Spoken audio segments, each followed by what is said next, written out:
মৰমৰ ছাত্ৰ-ছাত্ৰীসকল, আজিৰ এই সেশনটোত আমি দশম শ্ৰেণীৰ সমান্তৰ প্ৰগতি নামৰ পাঠৰ এক্সাৰসাইজ 5.2 ৰ 7 প্ৰশ্ন নম্বৰ 7, 8, 9 আৰু 10 এই চাৰিটা প্ৰশ্ন আমি কি কৰিম আলোচনা কৰিম। একেটা ভিডিঅতে চাৰিটা প্ৰশ্ন আমি কি কৰিছো ইনক্লুড কৰিছো। গতিকে ভিডিঅটো অকমান দীঘল হ'ব পাৰে, ধৈৰ্য সহকাৰে তোমালোকে চাবা এবাৰ, আৰু চোৱাৰ পিছত যদি ভাল লাগে তেতিয়াহ'লে মোৰ চেনেলটো সাবস্ক্ৰাইব কৰিবলৈ নাপাহৰিবা। গতিকে সময় নষ্ট নকৰি বলা ভিডিঅটোত আৰম্ভ কৰি দিছো। কি কৈছে কুৱেশ্যনত? পোন প্ৰথমে প্ৰশ্ন হ'ল আমাৰ 7। কুৱেশ্যন নম্বৰ 7ত কি সুধিছে? এটা সমান্তৰ প্ৰগতিৰ 11তম পদটো 38 আৰু 16তম পদটো 73 হলে তাৰ 31তম পদটো নিৰ্ণয় কৰা। এটা এপিৰ কথা কৈছে দেই, এটা এপি। আমি নাজানো এপিটো কিবা কিবি আছে, ইয়াতে এপিটো কিবা কিবি আছে, এনেকুৱা পদ আছে, সকলোতে পদ আছে, কিন্তু 11 নম্বৰ পদটো আছে। জাষ্ট এনেকৈ 1 2 3 এনেকৈ কিমান নম্বৰ পদ? 11তম পদটো আছে। 11তম পদটো কিমান বুলি কৈছে? 38 বুলি কৈছে। এনেকৈ আকৌ গৈ গৈ থাকোতে আকৌ কিমান? 16তম পদ। 16তম পদটো কিমান বুলি কৈছে? 73 বুলি কৈছে। 16তম পদটো কিমান? 73। তেতিয়াহ'লে 11তম যদি 38 হয়, 16তম যদি 73 হয়, তেতিয়াহ'লে 31তম পদটো কিমান হ'ব? এইটো আমাক লাগে। 31তম পদটো কিমান হ'ব? এই প্ৰশ্নটোত চোৱা ভালকে, এই এপিত একোৱে দিয়া নাই, তো আমিতো ধৰি ল'ব লাগিব। তেতিয়াহ'লে আমাৰ সমাধান এনেকে আহিব। সলিউশন বা এনসাৰত আমি লিখিম, ধৰা হ'ল এপিটোৰ কি পদ? প্ৰথম পদ। প্ৰথম পদ কিয় ধৰি ললো? দিয়াই নাই, দিব ধৰি ল'ব লাগিব। প্ৰথম পদ কি ধৰি লৈছো? এ। ইয়াৰ তলে তলে লিখিম সেই এপিটোৰ সাধাৰণ অন্তৰ কমন ডিফাৰেন্স ডি। ঠিক আছে, কমন ডিফাৰেন্স কি? ডি বুলি ধৰি লৈছো। এইখিনি ধৰি লোৱাৰ পিছত কি কৈছে আমাৰ? 11তম পদটো কিমান? 38। এতেকে 11তম পদটো কি? এতেকে প্ৰশ্নমতে কি মতে? প্ৰশ্নমতে আমি কি লিখিব পাৰো? 11তম পদ মানে কি? 11তম পদ মানে কি? আমি এনেকে লিখিব পাৰো, 11তম পদ মানে a প্লাছ 10d। মই ডাইৰেক্ট লিখিছো দেই। এইটো 11তম পদৰ ফৰ্মুলা হয় না নাই? 11তম পদৰ ফৰ্মুলা ইজ ইকুৱেল টু কিমান বুলি লিখি দিম? 38 লিখি দিলো। এইটো বুজি পাব লাগিব প্ৰথম। নেক্সট আকৌ আৰু এটা বস্তু লিখিব পাৰো, আৰু এটা দিয়া আছে নহয়। কিমানতম পদ দিয়া আছে? 16তম। 16তম পদৰ ফৰ্মুলা কি? a plus 15d। a plus 15d কিমান? 70 কি? 3। এই দুটা বস্তু আগতে বুজি ল'ব লাগিব। এইখিনি বুজি ল'ব লাগিব আচলতে এইবিলাক কেনেকৈ উলিয়ায়। মৰমৰ ছাত্ৰ-ছাত্ৰীসকল, তোমালোকে জানা যে এটা সমান্তৰ প্ৰগতিৰ যদি প্ৰথম পদ এ হয় আৰু সাধাৰণ অন্তৰ যদি কি হয়? ডি হয়, তেতিয়াহ'লে দ্বিতীয় পদৰ ফৰ্মুলা ভালকে চাবা। দ্বিতীয় পদ হ'বগৈ এ প্লাছ ডি। ভালকে চাবা। তৃতীয় পদ কি হ'ব? তৃতীয় পদ হ'ব কি? 3 কৈছিলো নাই তৃতীয় পদ? তেতিয়াহ'লে আমি কি লিখিম? A plus 2d। মানে তৃতীয় পদ বুলি কওঁতে ইয়াত এক কমি আহিব সদায়। তাৰপিছত এইবাৰ চোৱা, যদি কওঁ চতুৰ্থ পদ কি হ'ব? চতুৰ্থ পদ হ'ব এ প্লাছ কি ডি? 3d। ইয়াতে 4 আছে, ইয়াতে 3 হৈ গ'ল। চোৱা এটা কমিব। তাৰপিছত যদি কওঁ পঞ্চম পদ কি? পঞ্চম পদ তেতিয়াহ'লে কি হ'ব? এ থাকিব, এ প্লাছ কি ডি? 4d হ'ব। এনেকৈ কিন্তু আমি এনতম পদৰ ফৰ্মুলা পাইছো। কাৰ ফৰ্মুলা? এনতম পদ। এনতম পদটো কি হ'ব তেতিয়াহ'লে? এক কমিব, এনৰ পৰা এক কমিব, অৰ্থাৎ এ প্লাছ এন। এইটো এনতম পদ আছে, এন মাইনাছ কি? 1 ইনটু কি? ডি। এইটো হ'ল এনতম পদৰ ফৰ্মুলা। এনতম পদৰ ফৰ্মুলা। তো এইখিনি হ'ল আমাৰ বেসিক বস্তু। আমি এতিয়া এই অংকত কি কৈছে তোমালোকে দেখি আছা যে মই কি লিখিছো? A plus 10d। ইয়াৰ অৰ্থ হ'ল 11তম পদ। 11তম পদ এইটো 11তম পদ। এইটো এ প্লাছ 15d, এইটো 16তম পদ। এইটো কি? 16th term. এইটো 11th টাৰ্ম। গতিকে এইটো শৰ্টকাট আমি এনেকে লিখিম, আমাৰ ভাষাত আমি লিখি ল'ম। সমান্তৰ প্ৰগতিৰ ভাষাত আমি এনেকে শৰ্টকাট লিখি লৈছো। যদি কোনোবাই বুজি নাপায় তেতিয়াহ'লে এই বস্তু একেখিনি বস্তু মই এনেকে লিখি দিব পাৰো। যদি বুজি নাপায় তেতিয়াহ'লে এই একেখিনি বস্তু কেনেকে লিখিব লাগে মই একবাৰ দেখাই দি আছো। এইটো এইফালে দিলো, দি উঠি ইয়াতে লিখিম প্ৰশ্নমতে কিমানতম পদ? 11তম। আচ্ছা, এইটো মই হেৰি কৰো। এইটো কিমানতম পদ? 11তম। 11তম কি পদ এইটো 11তম পদ এইটো 11তম পদ হৈ গ'ল সিমিলারলি এইটো আমি কি কিমানতম পদ বুলি লিখিছো ইয়াত তো আমি কিমানতম পদ লিখিছো 16তম পদ এনেকে লিখি দিয়া 16তম পদ ব্র্যাকেটত এনেকে দি দিলু কি কথা আছে একো নাই এনেকে আমি বুজিয়ে পাম এইটো ইকুয়েশন কি দিম 1 দিম এইটো ইকুয়েশন কি দিম 2 দিম এতিয়া 1 আৰু 2 যদি আমি কি কৰো এলিমিনেশন কৰো অপনয়ন পদ্ধতি ব্যৱহাৰ কৰো তেতিয়া হলে ৰিজাল্ট ওলাই যাব কি লিখিম নাও 2 মাইনাস কিল মাৰি দিয়া 1 মাৰি দিয়া 2 ৰ পৰা 1 বিয়োগ কৰি দিয়া তো কি হ'ব বিয়োগ কৰিলে ইয়াৰ পৰা গলে 1 গুছিয়ে যাব 15 ৰ পৰা 10 গলে 5টা ডি থাকিব এইফালে যদি 73 পৰা হেৰি গুছাই দিও 38 তেতিয়া হলে কি থাকিব 3 ৰ পৰা 8 গলে থাকিব কি 3 তো নাযায় 13 13 ৰ পৰা 8 গলে থাকিব 5 এইফালে থাকিব 6 6 ৰ পৰা 3 গলে 3 35 হৈ গল তেতিয়া হলে ডি ৰ ভ্যালু কিমান হ'ব 5 যাব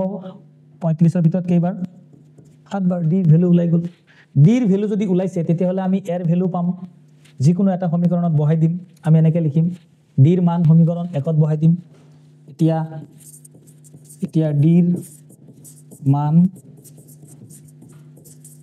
সমীকৰণ 1ত বহুৱাই পাও কি পাম সোয়া 1 ইমপ্লাইজ মাৰি দিয়া ইয়াতে 1 কোনটো এইটো a plus 10 into d d মানে কিমান d মানে 7 দি দিলু is equal to কিমান 38 দি দিলু তাৰ পিছত কি কৰিম ইমপ্লাইজ দিম সিমিলারলি a ইয়াতে 70 হৈ গল 70 38 minus 70 এফালে মাইনাস হ'ব 38 এর পৰা 70 গলে কিমান হ'ব প্ৰথম পদ কিমান হৈ গল 32 এতিয়া এই প্ৰগতিটোৰ কি ওলাব দিছে কিমানতম পদ আমি এৰ ভ্যালু পালো এতেকে প্ৰদত্ত বা এই প্ৰগতিটোৰ প্ৰদত্ত এপিটোৰ 31st 31তম পদটো হ'ব 31তম পদটো হ'ব ফৰ্মুলা 31তম পদ লাগে ন 31st তেতিয়া হলে a প্লাস কিমান d 30 d বহাই দিলু a কিমান এৰ ভ্যালু কিমান 32 -32 দে মোৰ দেউতে হেৰি হল -32 দি দিয়া প্লাস 30 into d d মানে কি 7 বহাই দিলু বহাই দিয়াৰ পিছত কি হ'ব -32 প্লাস 3 7 গুণ 21 210 নহয় জানো 3 7 গুণ 21 210 210 ৰ পৰা কিমান 32 মাইনাস দি দিয়া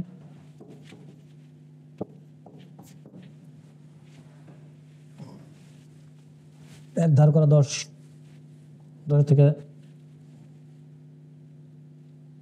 2 গেল 8 আনতালো 9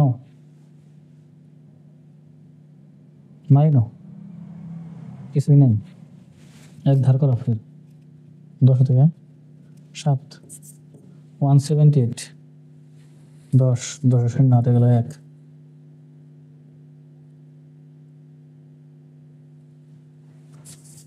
কিমান 178 এটো হল আমাৰ কি উত্তৰ গতিকে এটো এনেকে মই গোটেইখিনি মই এনেকে দি দিলু যদি কাৰোবাৰ লাগে স্ক্ৰিনশ্বট এটা মাৰি লোৱা আমাৰ টোটাল অংকটো হল এটো হল আমাৰ টোটাল অংক গতিকে অংকটো যদি ভাল লাগিছে তেতিয়া হলে মোৰ চেনেলটো তোমালোকে সাবস্ক্ৰাইব কৰিবলৈ নাপাহৰিবা নেক্সট আমি অংক আমি আগবাঢ়িম নেক্সট আছে আমাৰ 8 নম্বৰ অংক এক্সাৰসাইজ 5.2 ৰ অংক নম্বৰ 8 একে ধৰণৰ অংক দিয়া আছে এটা সমান্তৰ প্ৰগতিত মুঠ 50টা পদ আছে n 50টা পদ আছে এটা প্ৰগতিত টোটাল পদ আছে কিমান 50টা যাৰ তৃতীয় পদটো হল 12 তৃতীয় পদটো দিয়া আছে প্ৰথম পদ দিয়া নাই ভালকে লক্ষ্য কৰিবা প্ৰথম পদ দিছে নেকি দিয়া নাই নহয় আমি প্ৰথম পদ ধৰি ল'ব লাগিব আৰু এই অংকটো ভালকে পৰিচোৱাচোন কবাত কমন ডিফাৰেন্স আছে নেকি ঠিটো নাই গতিকে আমি কি কৰিম প্ৰথমতে আমি ধৰি লম ধৰা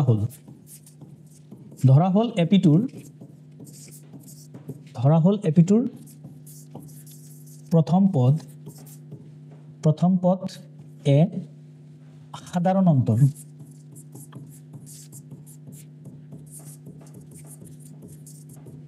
অন্তৰ কি ডি আমি ধৰি ললো দিয়া নাই কাৰণ আমি ধৰি লৈছো এতিয়া কি কৈছে তৃতীয় পদটো কিমান এটাকে প্ৰশ্ন মতে তেকে কি মতে according to question বা condition প্ৰশ্ন মতে তৃতীয় পদৰ ফৰ্মুলা কি এইটো হল তৃতীয় পদ এইটো আমি তৃতীয় পদ এইটো আমাৰ তৃতীয় পদ এই তৃতীয় পদটো কিমান বুলি কৈছে 12 বুলি কৈছে এটোক আমি সমীকৰণ 1 লিখি তলো তৃতীয় পদটো 12 বুলি কৈছে আৰু একেবাৰে অন্তিম পদ মানে কি 50 নম্বৰ পদ আকৌ প্ৰশ্ন মতে আকৌ প্ৰশ্নমতে 50 নম্বৰ পদ a প্লাছ 49 d 49 কি d এটোতো 50 নম্বৰ পদ কাৰণ এই এপিটোৰ টোটাল কিমান পদ আছে 50টা পদে আছে গতিকে হেক পদটো কৈছে 106 কি 6 এটো হল কন্ডিশন নম্বৰ 2 এইটো বস্তু হল আমাৰ মেইন এটো হল আমাৰ 50তম পদ টোটাল পদ কিমানটা আছে 50টাই আছে আৰু হেকৰ পদ বুলি কৈছে মানে অন্তিম পদ মানে কি 50তম পদ একে কথা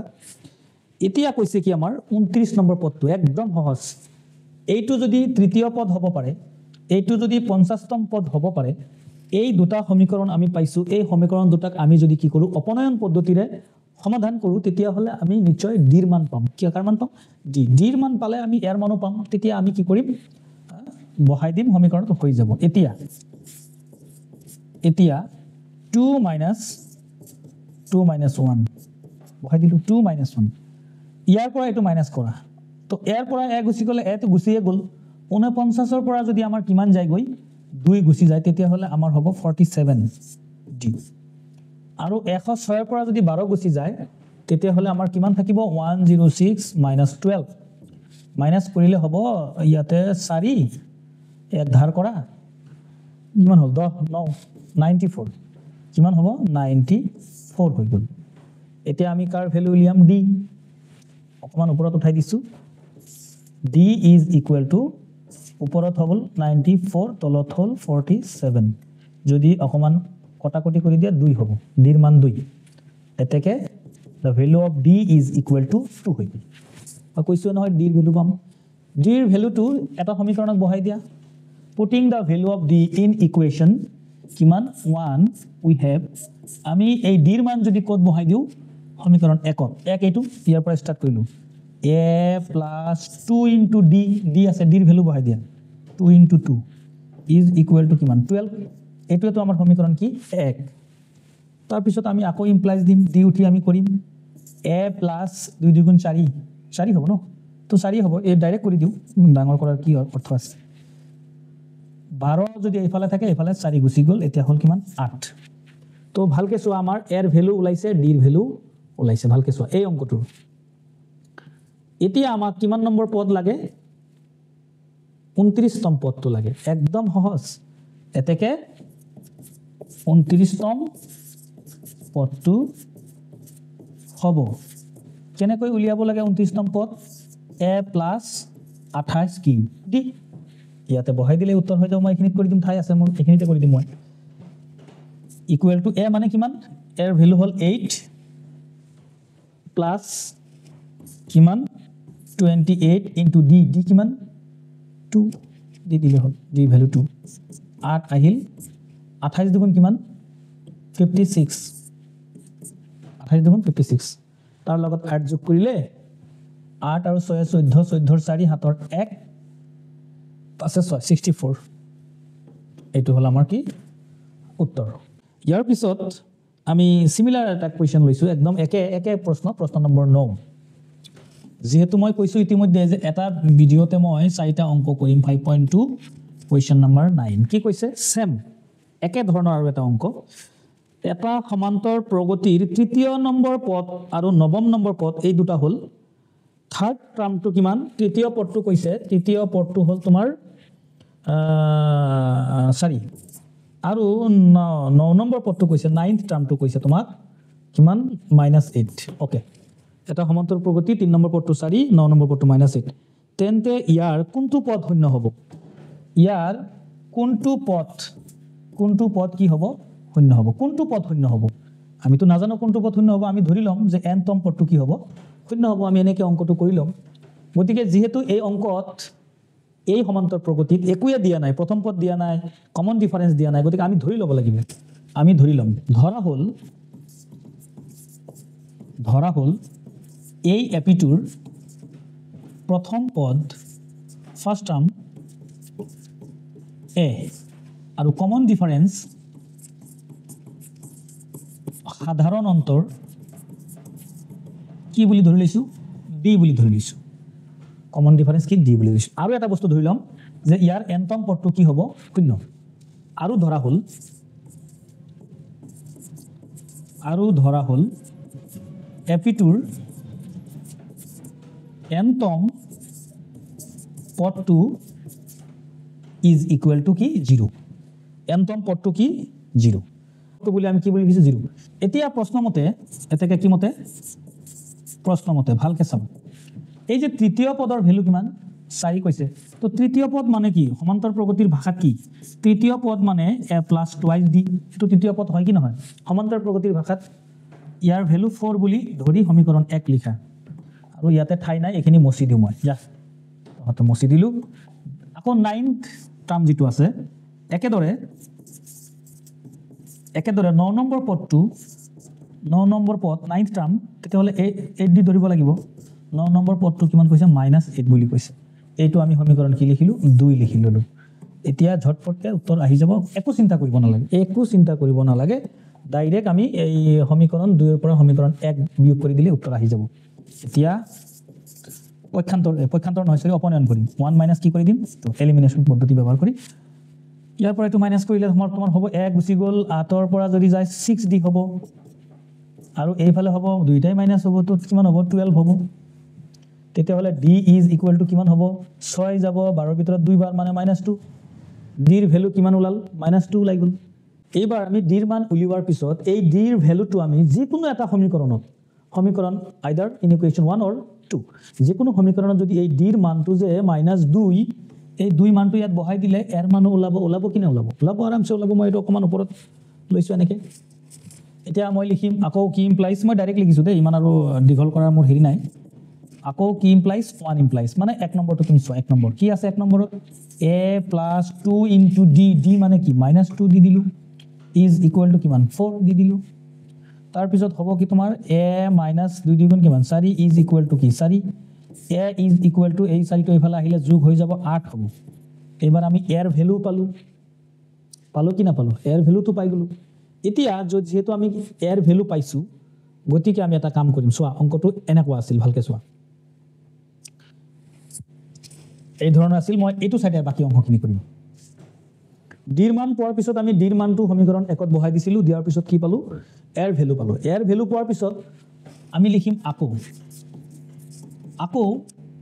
a + n - 1 * d is equal to কি এটো কাৰ ফৰ্মুলা nতম পদৰ ফৰ্মুলা এটো nতম পদৰ ফৰ্মুলা হয় না নহয় nতম পদৰ ফৰ্মুলা বহাই দিলু আকৌ ইমপ্লাই চিন দিম ডিউটি a কিমান পাইছো a ৰ ভ্যালু পাইছো এই অংকত 8 প্লাস দিলু n ৰ ভ্যালু নাই n যেনেকৈ আছে তেনেকৈ থাকিব -1 * d ৰ ভ্যালু আছে নহয় d ৰ ভ্যালু আছে -2 দি দিলু এ nতম পদটো কি বুলি লৈছো আমি 0 বুলি লৈছো এয়া কোৱা আছে nতম পদ 0 nতম পদটো আমি 0 বুলি লৈছো এখানে দি দিলু তাৰ পিছত আমি কি কৰিম এই 8 টো এফালে পঠাই দিম ভাল হ'ব n - 1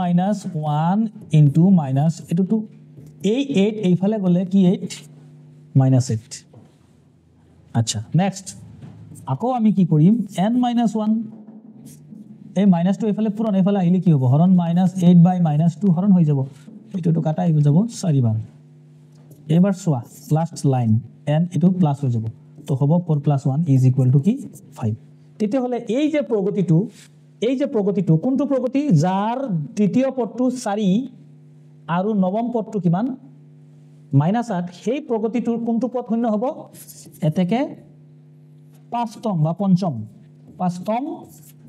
পদটো কি হ'ব শূন্য হ'ব এই এপিটোৰ পঞ্চম পদটো কি হ'ব শূন্য হ'ব গোটেই অংকটো এখিনিতে আছে স্ক্ৰিনশ্বট যদি লাগে তোমালোকে লৈ লোৱা যদি অংকটো ভাল লাগে তেতিয়া হলে আমাৰ চেনেলটো সাবস্ক্ৰাইব কৰিবলৈ নাপাহৰিবা ইয়াৰ পিছত আমাৰ আৰু এটা অংক আছে অংক নম্বৰ 10 মই কৈছো 1 7 8 9 10 এই অংক চাৰিটা একেটা ভিডিওতে মই কৰি দিম তো ইয়াৰ পিছত আমি অংক নম্বৰ কি এক্সাৰসাইজ 5.2 ৰ কোয়েশ্চন নম্বৰ 10 আমি আলোচনা কৰিম কোয়েশ্চন নম্বৰ 10 ত কৈছে যে এটা সমান্তৰ প্ৰগতিৰ 17তম পদটো 10তম পদতকৈ 7 ডাঙৰ সমান্তৰ প্ৰগতিটোৰ সাধাৰণ অন্তৰ নিৰ্ণয় কৰা এই অংকটো পঢ়ি চালো সোৱাৰ পিছত গুটেইখিনি সোৱাৰ পিছত দেখিলো যে প্ৰগতিটোৰ প্ৰথম পদটো দিয়া নাই কমন ডিফাৰেন্সও দিয়া নাই গতিকে আমি ডাইৰেক্ট এনেকৈ লিখি লব পাৰো ধৰা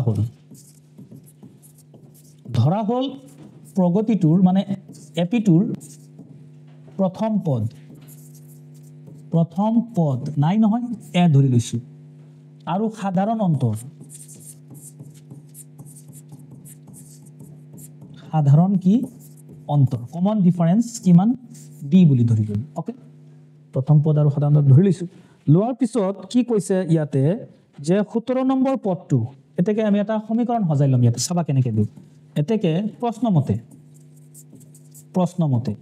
17 নম্বৰ পদটো মানে কি a17 এনেকে লিখিছো মই 17 নম্বৰ পদ এই পদটো কিমান নম্বৰ পদতকৈ 10তম পদতকৈ এটো 10 নম্বৰ পদ এটো 17 নম্বৰ পদ এটো 10 নম্বৰ পদ এই পদটো এই পদতকৈ কিমান বেছি 7 বেছি এইফালে বেছি আছে গতিকে এইফালে মই কি যোগ কৰিম 7 যোগ কৰিম এইখিনি বস্তু বুজি পাব লাগিব a17 মানে কি 17 নম্বৰ পদ কিমান নম্বৰ পদ 17 নম্বৰ